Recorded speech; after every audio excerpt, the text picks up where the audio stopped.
సోదరి సహోదరు సైన్యములకు అధిపతి యెహోవా మనకు తోడై ఉన్నాడు. యాకోబు యొక్క దేవుడు మనకు ఆశ్రయమైనాడు. సంకీర్తనలు 46:11 చూస్తాం.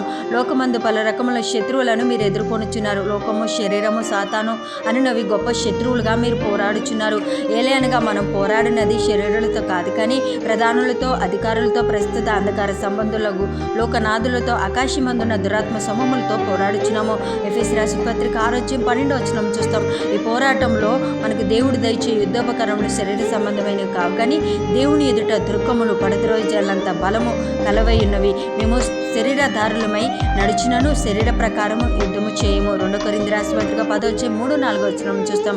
ఇశ్రాయేలు ఎదుట పాలు తేనెలు ప్రవహించు కానాను దేశం ఉండినను దాన్ని స్వతంత్రించుకునే నిమిత్తము 7 జాతులలో 31 మంది రాజులతోనూ వారు యుద్ధం చేయవలసి వచ్చాను. యుద్ధంలో జయం పొందు నిమిత్తము వారు దేవుని మీద ఆధారపడిరి. సైన్యములకు అధిపతిగా వారు ముందర నడిచెను. 430 సంవత్సరాల కాలం దేవుడు ప్రజలు ఐగుప్తు దేశమందు బానిసలై ఉండిరి.